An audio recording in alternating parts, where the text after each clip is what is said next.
and maybe I'll turn it over to you. And Cam, just so, oh yeah, you can probably see the screen, right? So I can see the slides.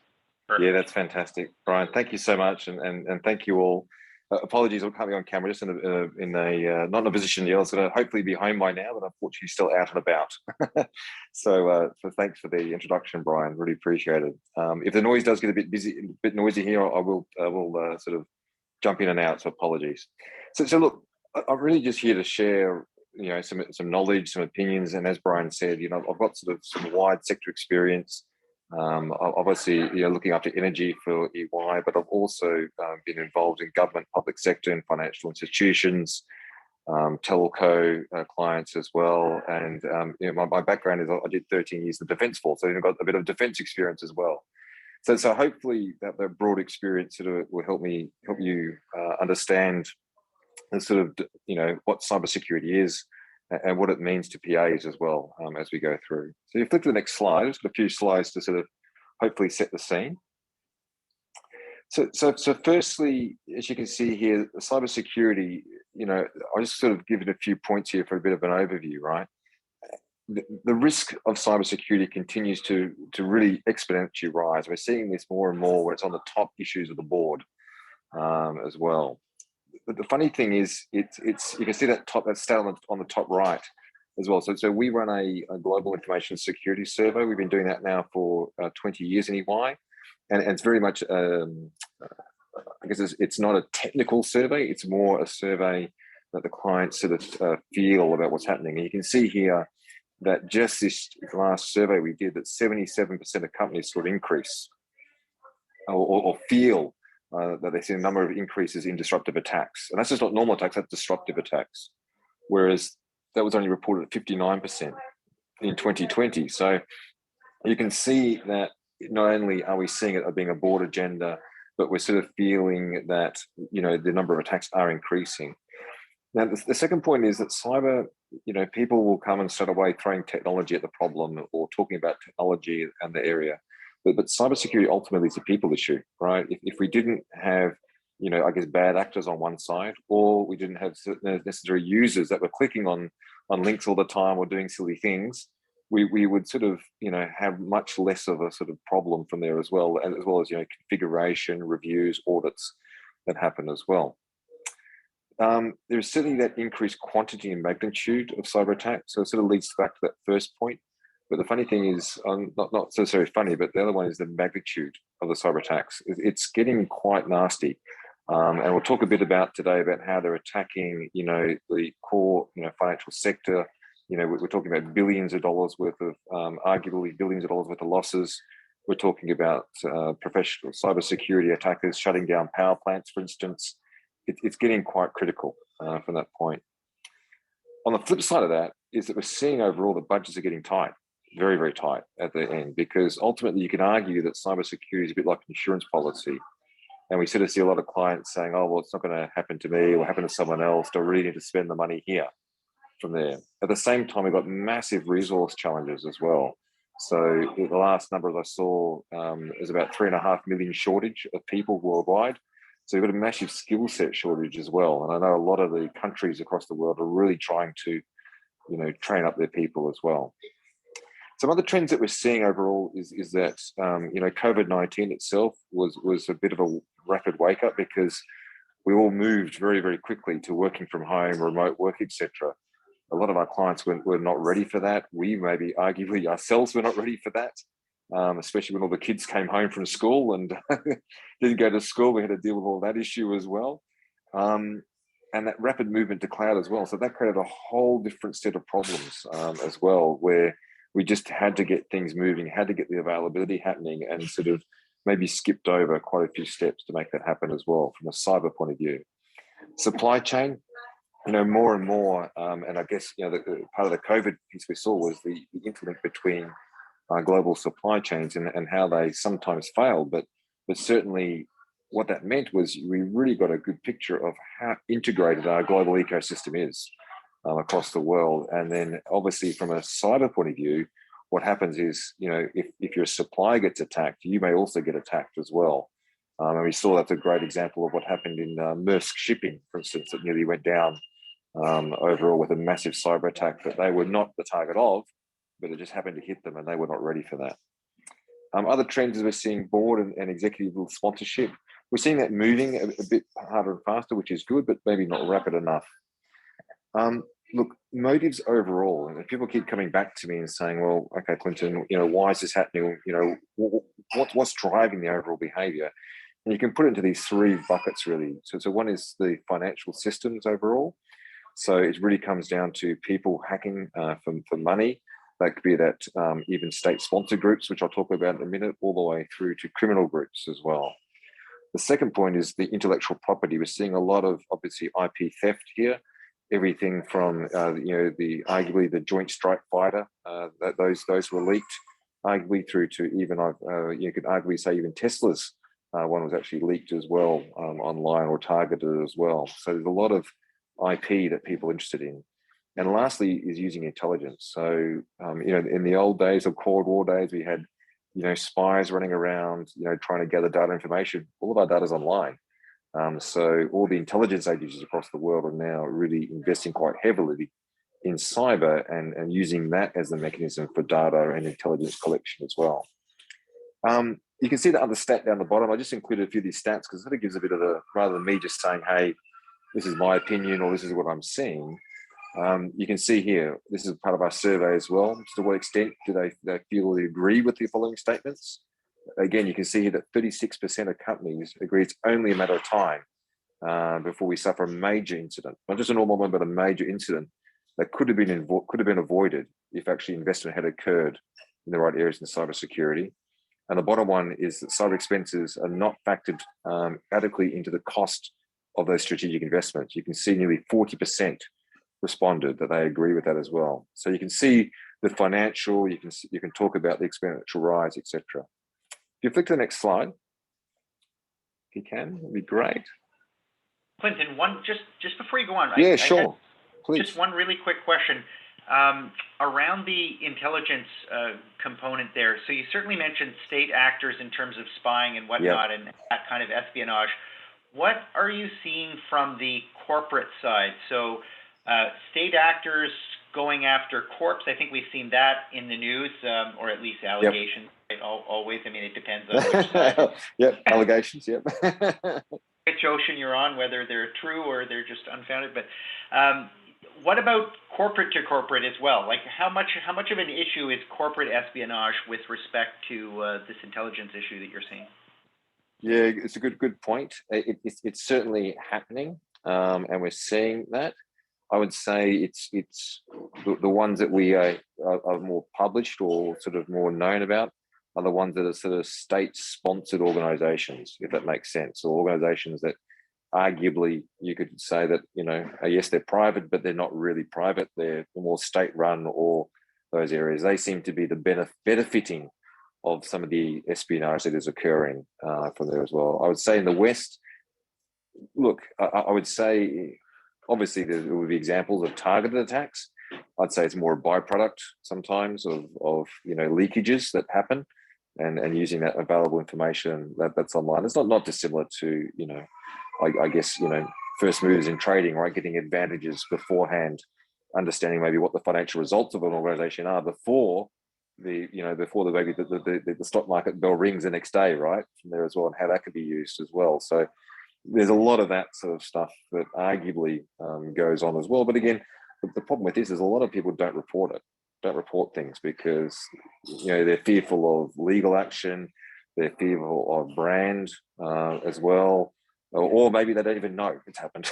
That's the other one as well. So a lot of people get told after the fact from other parties that it's actually happened as well, which is even scarier.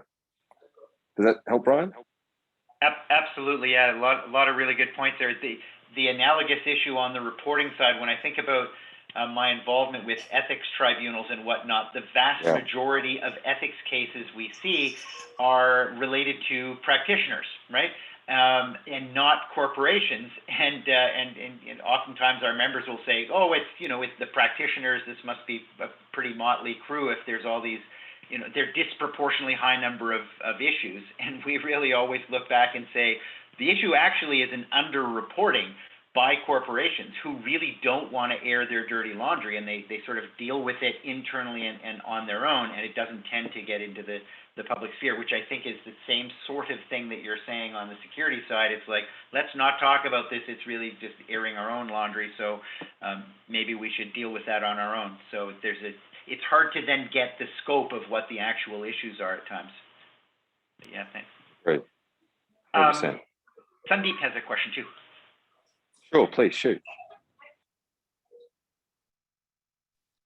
Thanks. Very quickly, I think it may have been touched on. It's the questions and the results that have been revealed, and I was particularly interested in the 38% on the first question. It is only a matter of time until we suffer a major breach, etc. And I wonder whether 38% is akin to people not wanting to admit, or is there other reasons as to why they've said either they've got good processes in place or they've invested sufficiently? But I think you may have touched on that in that previous discussion. It sort of goes a bit deep. It's a good point. It goes a bit deeper. I think really it comes down to certainly investment is at the core of it, and whether they feel that they're ready and well prepared. But the problem is you don't know what you don't know, and a lot of these organizations are still coming through a whole lot of legacy, IT and infrastructure, etc., that they don't know about. There's a whole lot of work, and I'll sort of talk about this a bit later on, about shadow IT, where we've got organizations, divisions within the business or business units that are going and investing in IT outside of that. So you sort of get hit. You don't necessarily, maybe you got to understand your third party supplier organization. So you're worried about them and the connectivity of getting hit through them potentially. It could be you're a critical national infrastructure provider. It could be that you're running very legacy operational technology. So that's a technology that controls the power plants, the distribution, etc. Those things. I mean, these things are run on devices that are 20, 30 years old in some cases, with hard-coded passwords. And that's, shut those down. That's what happened with the Colonial attack in the US recently. They shut that network down because they were so worried that that virus would transcend from the IT to the OT, and then shut everything down from there as well, which they were really quite concerned about. So there's a number of issues, but overall, the underlying fact is, I guess, the people in charge who, and again, survey here where C-level executives and CISOs felt that they're not ready, right? So there's a whole raft of underlying issues there, and if 40 or 38% say I'm fearful we're going to suffer a major attack, that's quite a worrying trend, right? From that point, Yeah. Brilliant, thanks. Hey Clinton, it's David here. How are you? Good, David. Good, thank you. It's nice to speak with you in this forum, as opposed to the usual daily activity. Yeah, exactly. And, apologies for the no camera, but yeah, go please. No, yeah. really appreciate you being able to do this today, and thanks so much for this. I maybe a couple of questions, and maybe the first one's a silly one, but the survey that you're referring to here, is this a public survey, and could you share a bit more of that survey with us, some sort of circulation after the call? Yeah, 100%. Yep, 100%. We've actually got two of them. So we run on, EY runs another session called EY Board Matters, and we actually run a few sessions on cyber on that. So I'm happy to share the results of that one. And that was a board level discussion around cyber and their concerns. But this particular survey, yes, I can certainly release that one as well. That's got a whole lot of stats and wonderful numbers in there, and various ways to, I guess, interpret that as well. But hopefully I'll cover the summary today of what that meant and sort of embed it into the facts for this group. But happy to share the raw presentation and the data. Maybe I'm preempting what comes next, so apologies for that. But and the other one as well, and maybe this comes out in the next few slides as well, Clinton, but other indications through these surveys or through your experience working with clients in various industries, which industries are more vulnerable in this space? Yeah, that's a really good question. So every industry that adopts digital and the digital disruption is affected. The question comes down to, okay, well, what is their importance then to, not just the organization, but a country ecosystem or a worldwide ecosystem. So if I look at it from a factor point of view, and I'll pick on some, things that I live out of Dubai, by the way, so everyone knows. I'll pick it in region, a Kuwait oil company, right? Kuwait oil company by itself, you go, okay, if that goes down, so what from that perspective? But they represent 95% of the GDP of the country. So that in itself is phenomenal. If that goes down for a long time, that gets hurt. If you look at what happened with colonial tack in the US again, that was, around petrol downstream, about, petrol distribution. That went down. Look at the effects that had psychologically. If you look at the power utility, what happened in Ukraine, that went down. That put 8 million people out of power for several hours, if not longer, from there as well. If you're in a hospital, what does that mean? That means potentially, and we have had I wouldn't say it's openly reported, but there have been deaths attributed now to cybersecurity because of things that have affected IoT systems as well. And then there's the financial loss as well. So it depends on the criticality of it and what we're talking about. If we're talking, life and death through to financial loss, right? What's the top of the pyramid from there as well? So you can affect every organization. It will affect in different ways from there. Great, thank you. No further questions. I'll flick on the next slide then. There's no further questions. We're happy to take questions as we go through as well. And this sort of covered this from the great questions we had just then, was about digital disruption overall. And really, it's affecting all organizations, obviously, because everyone is adopting technology, looking for operational efficiencies, looking for driving better profits factors, looking for different customer or consumer base from there as well. So everyone's doing it from here as well. And what that means is basically we're really increasing the attack surface area. Every time you move something from arguably a paper-based thing to digital, it means that basically I'm moving something that's going to increase the attack surface area. I talked about operational technology again. That's the technology that looks after. It could be it could be operating a massive generator. It could be operating water systems, like we saw in the US, where someone tried to hack into a water system in the US. As well. So there's a whole lot of things in there as well. So just give me 2 seconds this way.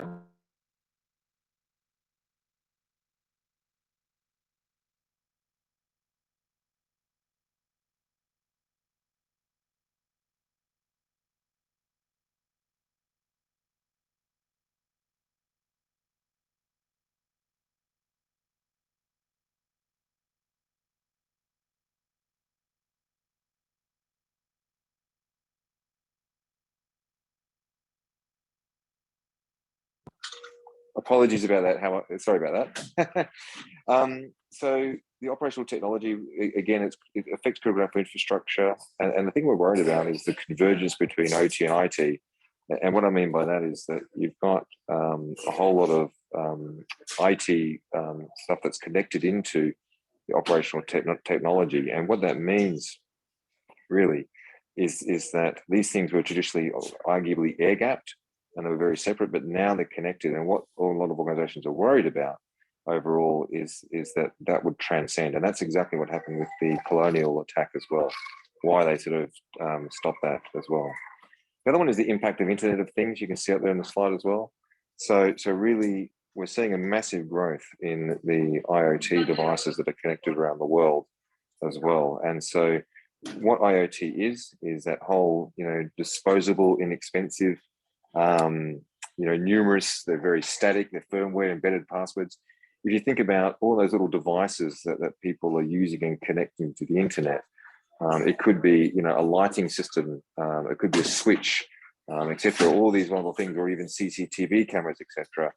There's so many things out there, and attackers are using these to basically gain entry into the systems of the enterprises as well.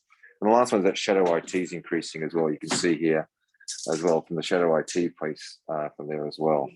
So you can see the two survey results there as well. 43% are more concerned ever about their company's ability to manage cyber threats overall. And again, part of that goes into this fact that you don't know what you can't manage. And if you've got so many, different areas, so many different things happening, how are you going to manage all of this from there? So that's why 43% are more concerned than ever.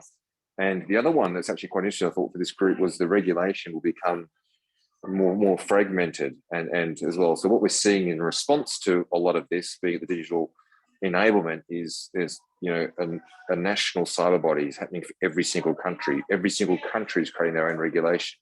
Every single industry is creating their own regulation. And then it goes down to sectors, et cetera, et cetera. So it gets quite cumbersome. And so the problem is that every government thinks they're doing a good thing by putting more regulation, more standards out there. But overall, the feeling is that 57% are saying it's actually creating more problems as well. I'll pause on that slide for any comments as well from the group.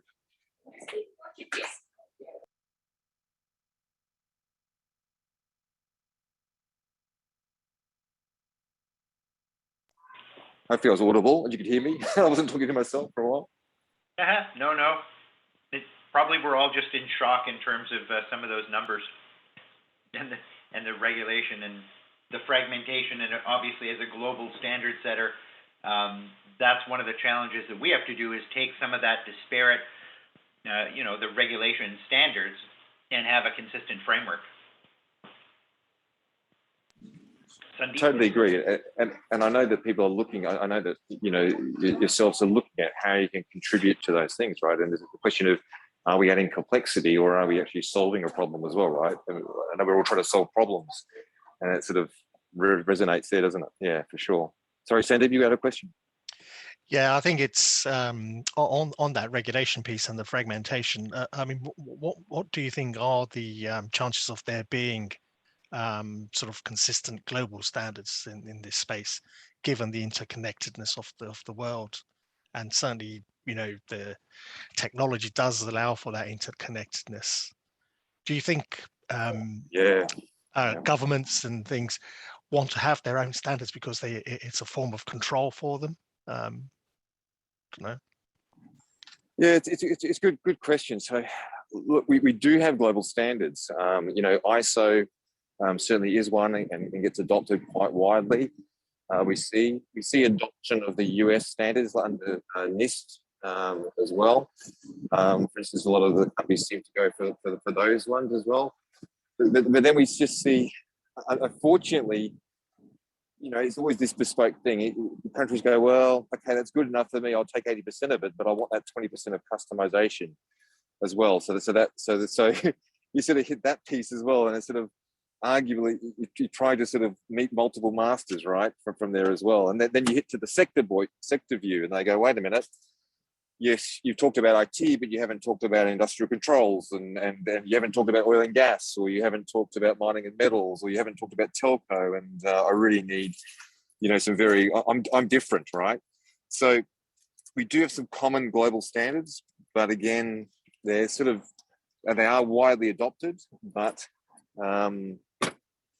unfortunately, what we're seeing is more and more people feeling that customization is the need for the hour. And I could also argue, to your point, each country sort of says, well, we want our own as well, for whatever reason. And they go down that road. So it's a bit of a problem, to be honest. And again, they think they're all doing the right thing, but I think sometimes they're necessarily not helping overall.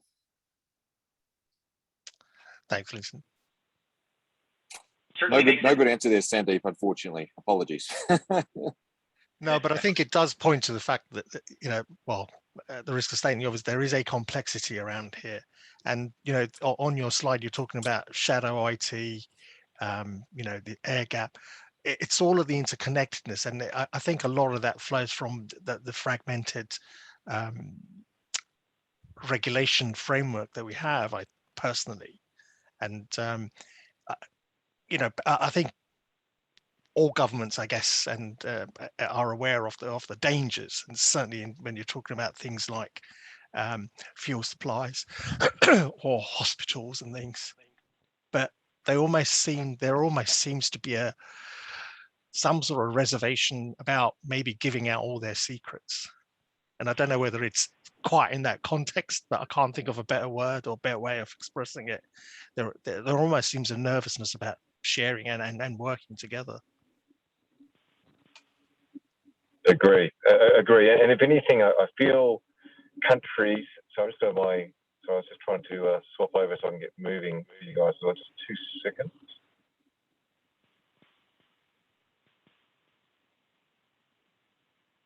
Hopefully I'm clearer now.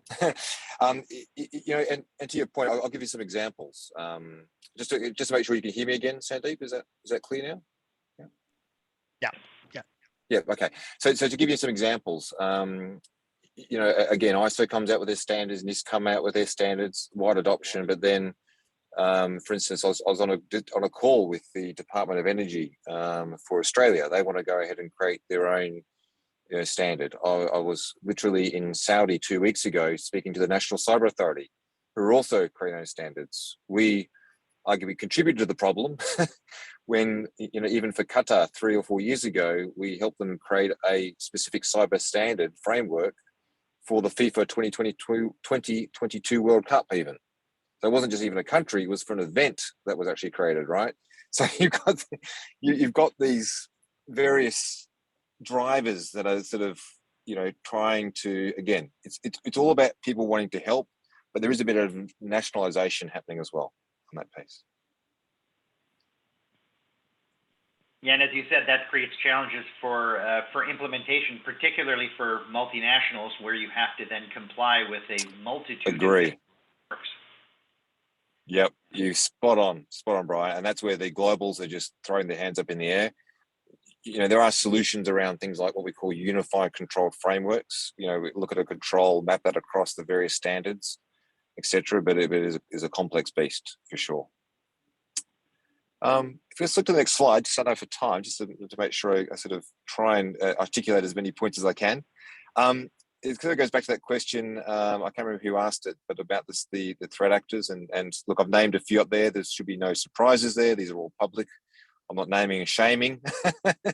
But, you know, again, you've got, you know, Russia involved in that sort of cyber warfare focused, you know, again on East Europe. You know, there's arguments around whether they were responsible for Ukraine or not. They'll obviously deny it. The West will say that it was them. China and the intelligence and the IP collection are very focused on that area. Probably no surprises there. The interesting one's North Korea. They're actually quite well known in the financial crime space in cyber and also even ransomware. It's actually, this is a way for them to, you know, basically get money into the country because they're under such severe sanctions, for instance. So they're actually using that. And, you know, I think one of the reports I saw that they're generating billions of dollars a year from that, for instance sake, right? So it's a good business to be in. And obviously all those hackers are protected by the government, so they're fine. UAE, where I'm in, you know, again, it's openly published. They were using spyware, and that actually, you know, actually sparked off what happened here in the GCC, where they isolated Qatar, for instance, right? So everyone got a bit upset about all of that, and that was a 2-year blockade for a country, so from a cyber attack. And again, there's lots of other examples in there as well. But the key fact here is that the cyber problem will not go away. And for one reason only. As long as cyber is used by governments worldwide in an offensive means, in intelligence collection, which it will, there's not really any resolution to the issue because there's no incentive for them to go ahead and fix the problem. And even, you know, again, it's openly published, even in the US, we're using, you know, various vulnerable systems that they did not tell the provider about. And they got leaked, unfortunately, and was used by hackers all over the world. Again, they didn't want to tell the provider because they wanted to use that as a bit of a backdoor so that they could use that against other areas, right? So as long as you've got governments and others using these vulnerabilities in these systems or using vulnerabilities in people or processes, there's going to be attacks that are happening as well. And you can see some of the stats up there just to throw a bit of sort of flavor into it as well. You know, how confident are you that your cyber risk mitigation protect the organization from attacks? You can see that really only half back in 2020, but you can see it's actually diminishing down to what, 44%. So we've lost a bit. You know, they're actually getting less confident now as well, overall. So that's a bit of a worry, right? So that we're seeing that go down. And the other one is that, you know, the other common statement, I think I used it with you, Brian, previously, was, you know, cybersecurity defense people. So the people, you know, the organizations and the people like us who are trying to stop it, we have to get it right every single time. Whereas attackers just need to get it right once, right? So, and that's the hard thing, right? And then once they've got it right once, they get a foothold. It's very difficult to sort of, you know, remove them from there as well. So, any questions on that? I'm happy to move on. If not, no. Okay. Next slide then. State of play, solutions wise. So again, we're sort of talking about problems rather than solutions, overall. And so what you see here is visibility. The key thing is you don't, if you don't know what you can't protect. So, you know, asset management is absolutely key. Knowing what you've got, be it technology, be it applications, be it people, be it identities, be it all these different things. You've got to know what you're dealing with so that you can go ahead and actively manage that, manage the culture, manage the technology, manage the digital disruption, manage the strategy, so you can make sure you're ahead of the curve in the planning area as well.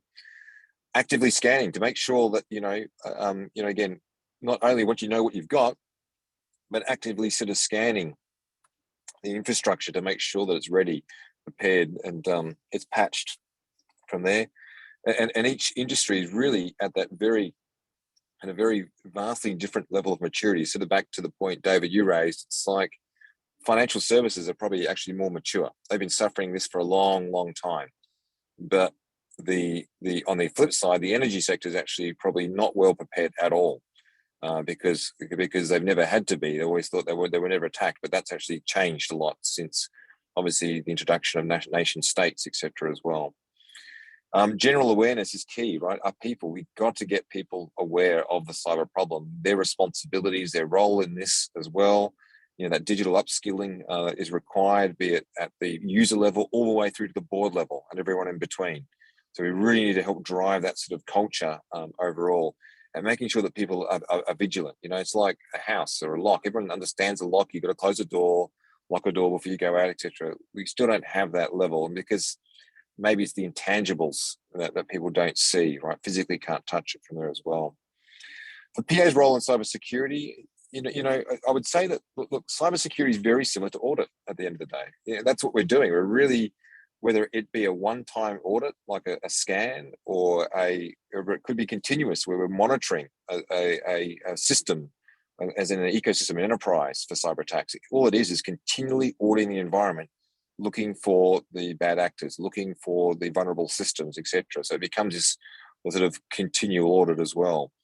The good thing about PAs is that, you know, a lot of them are in very senior positions, right? Be it board members, CFOs, controllers, senior execs. You have a level of influence that can help actually drive some of these behaviors better. Yes, it's a top board agenda, but, you know, that digital upskilling, what can we do about it? Ask the right questions that can actually make a difference as we go through as well. Those regulations and standards, you know, maybe being aware of them. Is there an avenue to add something, or is there an adoption of a regulation standard that can be used within the overall accounting audit practice that we could use potentially to help drive this as well? And again, that last point, you know, understanding those cyber regulations, asking those right questions, asking the good questions, especially around risk. What happens if this is going to happen? What can I do? What is our response if we're going to have an incident? And what do we do from there? What do we get a ransomware? Are we going to pay? Are we not going to pay? What's the response? So we need from there as well. And really advocating that cyber security hygiene in the business, you know, be it the audit committees, the internal audit groups, raising that, you know, issues, awareness, also being part of those risk committees and having challenges with the cyber. You know, basically cyber really struggles to get that risk quantification across. How can we change it to dollar terms? What does it mean if something goes wrong? What does it mean if I need to go ahead and invest in this? What's the ROI of this? It's very difficult sometimes to get that. And you can see in the top right that call out there on the stats. And this is an interesting one because I broke it out per. This is an energy sector response versus a total response. And you can see here that really the three key areas in any organization that really support cyber driving are risk, audit, and legal. All right, and the middle one's audit, right, for there, which is fantastic to see. But you can see here that 26% report more of a lack of trust relationship. You know, so still 25% overall of all businesses globally is still lacking of trust, you know, in the audit. They should be the biggest, one of the biggest advocates in the organization to help address these problems. Same as risk as well. So we've got a lot of work to do there to, help cyber executives articulate their story, articulate their risk and risk quantification, along with, and PA is going to be a big part of that as well. Any questions on that one before I got one more slide to cover? And that's about it. But that's the core of the main part from here. James, I think, has a question for you or a comment.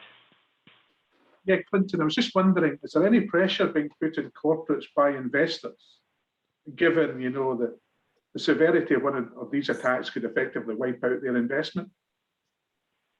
So are investors, when you were mentioning, the lack of investment in some organizations, should investors not therefore be looking to secure their investment and encouraging directors actually to make this investment?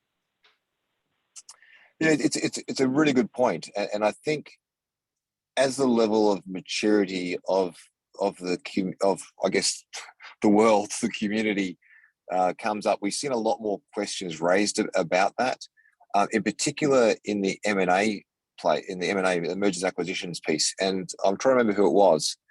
Someone was trying to acquire, I think it was Yahoo, and they had a major breach and actually wiped off a huge amount of their share price and the acquisition price as well, actually as well. So that was one example where I think shareholders were not happy when that happened, and the ramifications of that as well.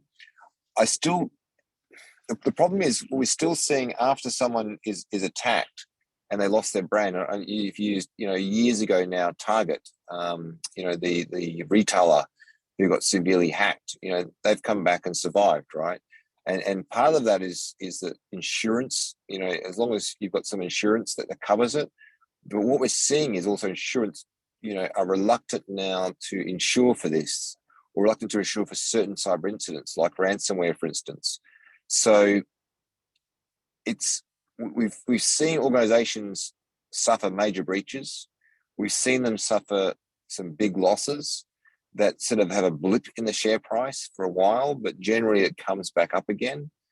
We've seen maybe smaller to mid-tiers, been wiped out, but again, they're not maybe on the shareholder agenda per se. I think it's just a matter of time before we see a larger entity almost get wiped out and then calls at it. And Merce Shipping, by the way, was very, very close to that. When I spoke to the CEO after that, and I spoke to him in the World Economic Forum now about probably 4 years ago or so.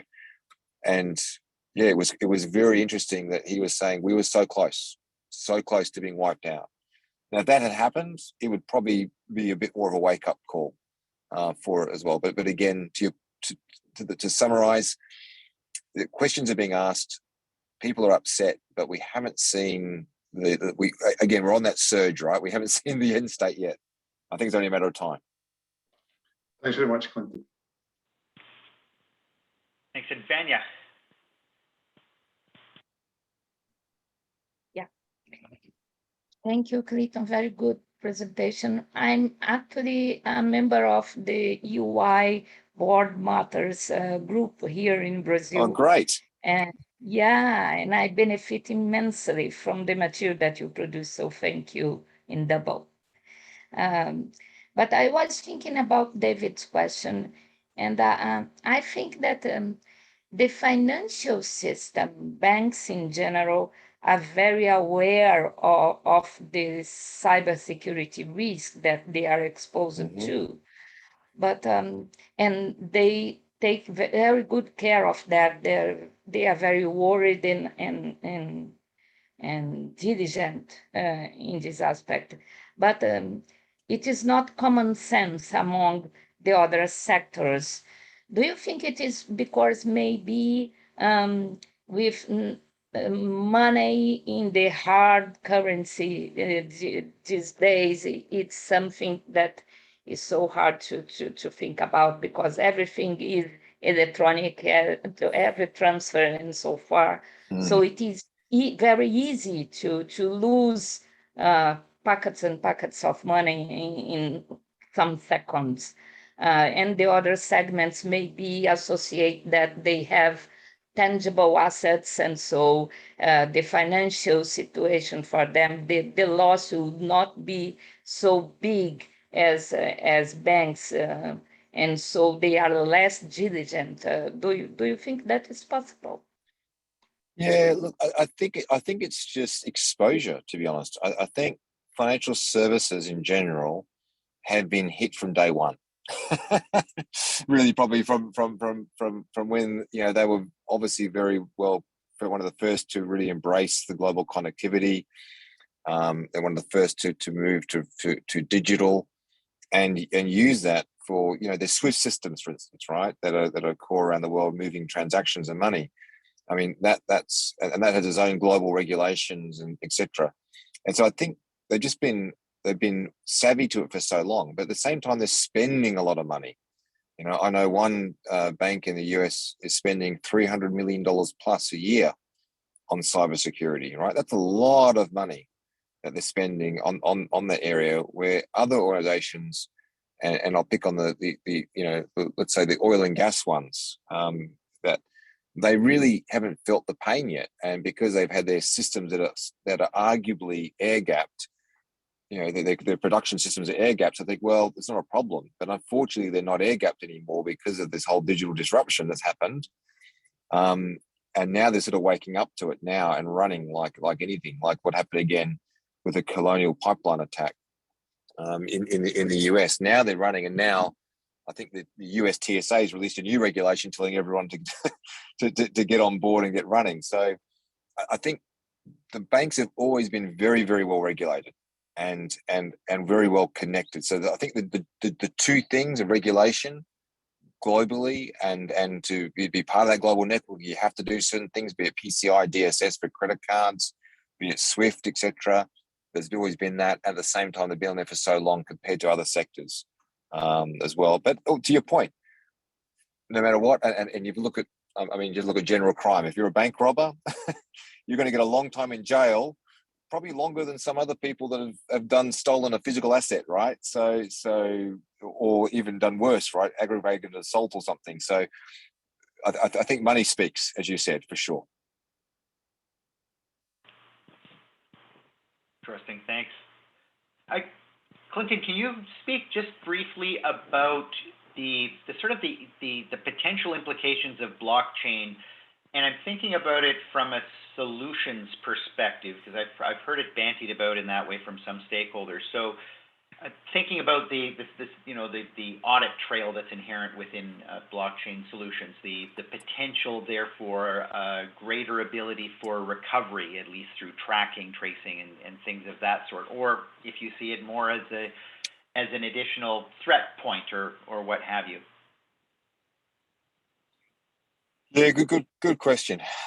And blockchain is still in its infancy overall, so there's still a lot of challenges with that and the practical use of it overall. There is certainly not. It's certainly not the nirvana. It's not secure as what people think it is as secure. There is still a lot of issues and problems with that overall.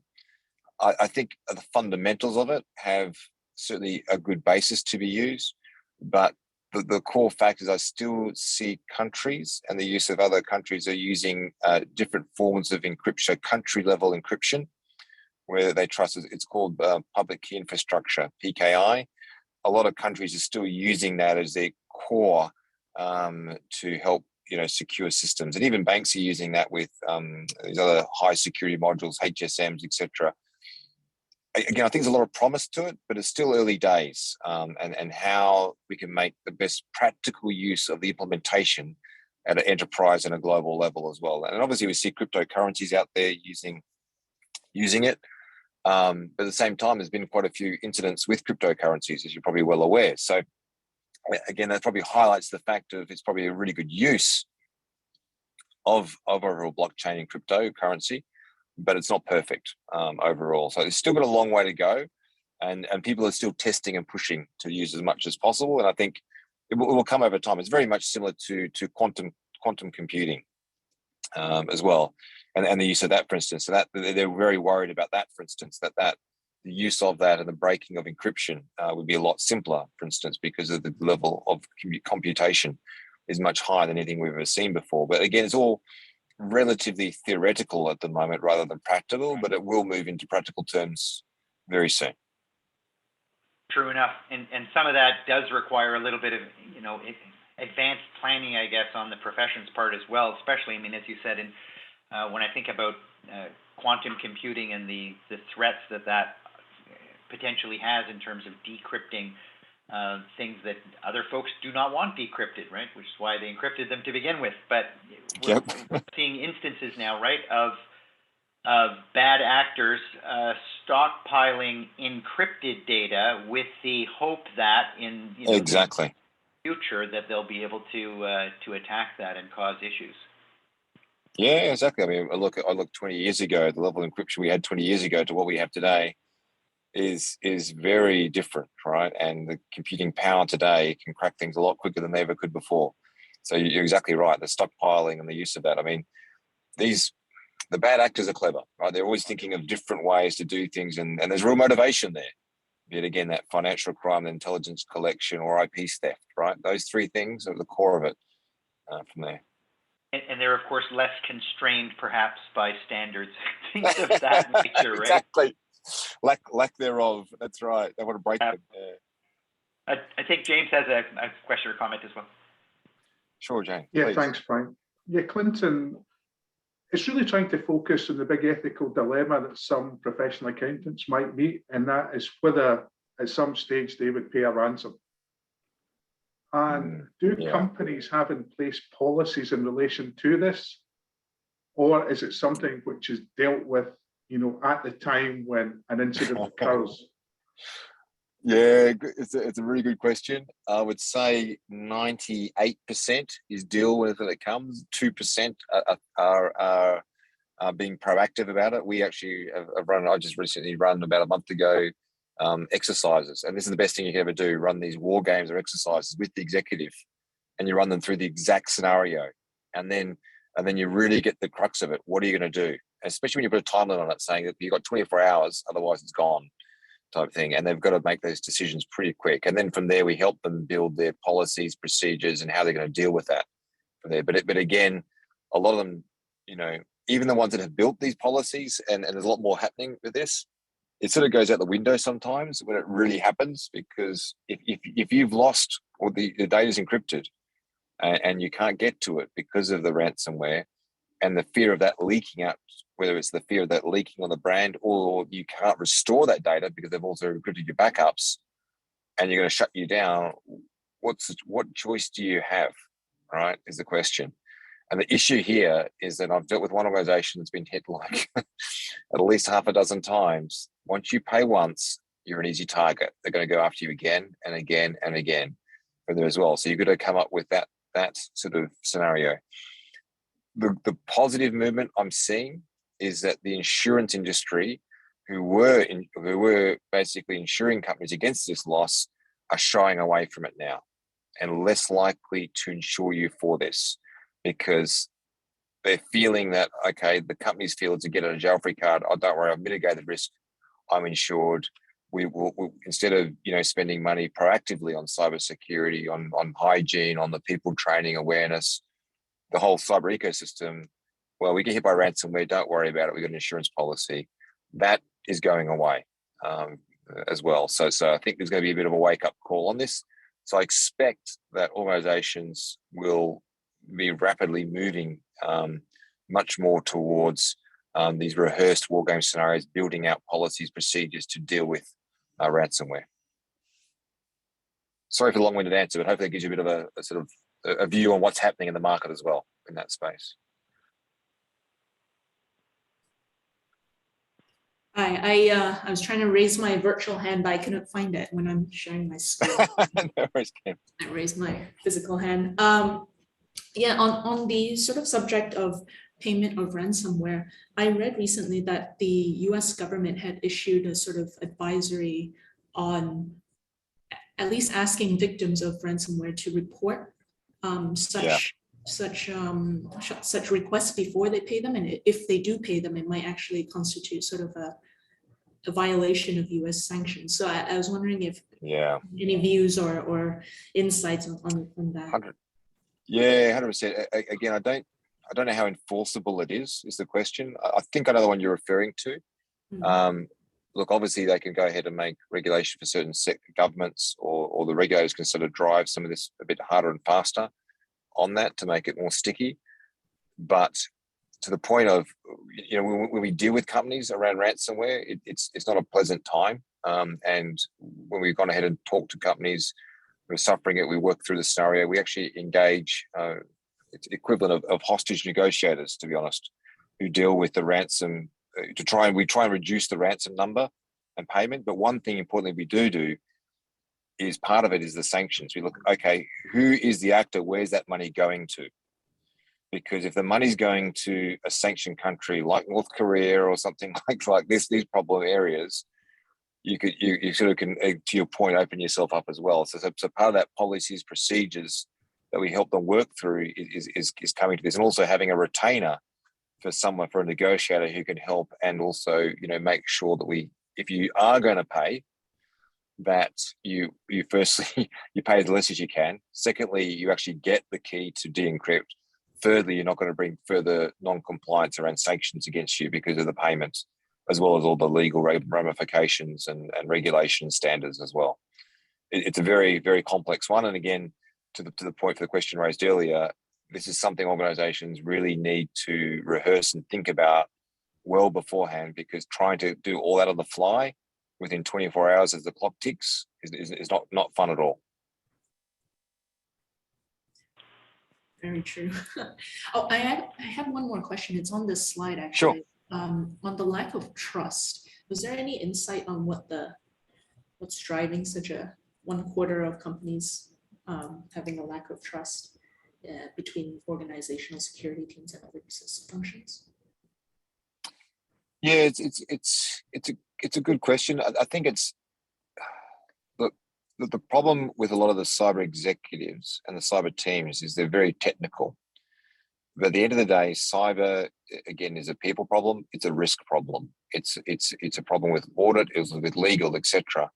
But they find it very difficult to articulate. So I'd say there's a lack of meeting of minds in a lot of cases as well.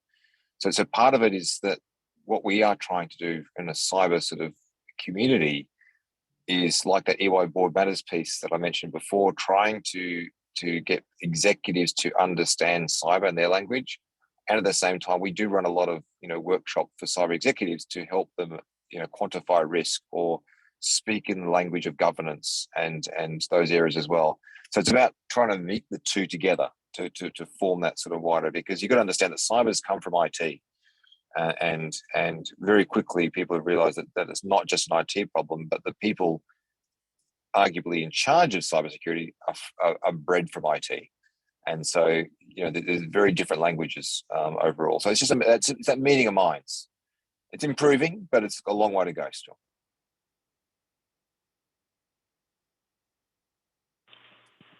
Thanks very much. I've got one last. I know we're just about time. I've got one last slide, just very, very quickly. Just a quick one as well. A bit of a not a bit of a plug, but a sort of a request from what I'm hearing from clients to this group as well. Is that the current state of cyber is that we do obviously if I look at the clients that we deal with, and then we have clients that are audit clients of ours as well, our most important clients. We can provide cyber services to them in some cases, and a lot of them fall down to what I'd call assessments or one-time assessments to help them. And it's what I'd classify as a true sort of one-time audit from there. The problem is that clients trust their auditors. They trust PAs. They trust the entities. And therefore, but cyber is also a trusted service as well.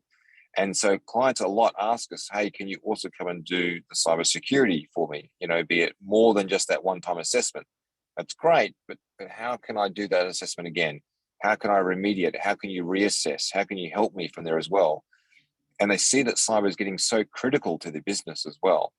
And so to really, and the clients themselves maybe, you know, perceive cyber as a bit more of a review and audit function rather than an IT function from there because of the nature of it as well. The clauses we have to have when we do provide even to a non-audit clients as well, we get a lot of questions around that. And to give you an idea, that obviously means, you know, in the current regulations, if we are providing a service to a client, we have to, especially a managed service, a continuous audit or continuous audit and review of cyber, we have to have clauses in there where you have to basically walk away as soon as the audit comes in. And you can imagine the client's going, wait a minute, you have a contract clause that you can walk away in case, you know, we turn into an audit client, be it directly or indirectly. We say, yes, that's the case. And therefore that's a bit deflating for them, I guess. And it also hurts, you know, them saying, well, I don't really want to deal with you overall. So it makes it very sort of unattractive. On the flip side, they're worried because there's such a skill shortage overall. So, you know, the big accounting firms all have, you know, good, substantial cyber practices, yet we have this massive resource shortage in the market. So if you've got 3.5 million people shortage in the market, yet the accounting firms hold, you know, arguably 1/4 or 1/5 or whatever it is of the cybersecurity professionals, these companies go, well, wait a minute, I need a service. I need a service provider. I'd rather have my auditor be part of that sort of ecosystem, but I'm worried about that auditor, you know, that auditor also being in there as well. So because of the regulations as well from there. And so really we sort of feel that obviously, and my question to this group is the benefit of us providing cybersecurity services to audit clients, is the risk of cyber outweighed by the benefit gained or the perceived risk around the audit function as well? I guess that's a question I've sort of paused. We don't have to have any answers to this group, but hopefully that sort of, you know, poses a bit of a question for everyone to think about as well. Yeah, which definitely is a core issue that I would say the IASBA is always dealing with, right? In terms of if you're thinking of throwing up a prohibition, what's the public interest that you need to weigh out in terms of prohibiting that versus permitting that service to happen? And you have to certainly always balance that out. Exactly. Yep. And I'm actually in a position to turn on my camera, so sorry for being no camera the whole time. But I finally got into my car, and I could actually turn my camera on. So this is me who's been talking behind the scenes the whole time, as well. But happy to take any further questions as well. Clinton, can I quickly ask? Sorry, Brian. Can I quickly ask then? Do you believe that the cybersecurity aspect should form part of the financial statement audit? Good question. Look, I think certainly the reporting of any, we talked about like data breaches, we talked about impact of financial loss, impact of IP loss, you know, any maybe ransomware is paid, etc. I mean, all of that I think should be sort of raised because I think they all have direct financial impacts. I don't see why we wouldn't or couldn't report on those aspects. As far as the cybersecurity, I 100% think it should eventually get more and more involved in there. And I think from an auditing of the reporting of the security status of the systems that are housing these accounting functions, you know, be it, you know, the SAP instances, the other bits and pieces, and the technology that you're using to also perform that should also be part of that audit as well, because then as we move down the road of AI, artificial intelligence, we also probably need to look at that as well, because I mean, and the question I get asked a lot is who's auditing the AI piece as well. So we need to look, and cyber is also using AI as well. to try and combat these things. So 100% it should be included, but I think it's a journey to what we include and how we include over a period of time to make it relevant. Thanks very much. Joanna. Hi, Clinton. Thanks for that presentation. Hi. It's really interesting. I'm just curious, the audits that you're doing, are these assessments? What type of engagement is it under? Is it like a 3000 engagement or agreed upon procedures, or how are you guys setting those up? Yeah, if it's an assessment for an audit client and it's permissible and also agreed by the audit partner, the assessment would generally form a technical assessment of the infrastructure. So it involves a technical scan of the infrastructure, looking at those aspects and looking at the configuration of them, looking at the patching levels of them, looking at the ownership of them, and it would be a one-time assessment. So we do it once, and that would be it. So it's sort of a bit of just a quick current state assessment with no recommendations, no things. A very fact-based, evidence approached area. As soon as we sort of get more into the people side of things, or the process is a little bit easier. We can do some assessments there, but people side becomes a little bit more complicated as well. But the key thing here is that we don't provide any real interpretation of those results to give them much more fact-based. Whereas if we provide the assessment on a channel 2 basis or a non-audit client, obviously we go ahead and provide full analysis, recommendations, prioritization, and help those clients, operationalize those fixes overall to help improve their current state. And then we can continue to do those as well to help say, okay, well, you've gone ahead and done the remediation. Let us do another scan and make sure that actually got implemented. Or, has your digital infrastructure changed again because you've gone ahead and done more, or you put more technology into your environment as well.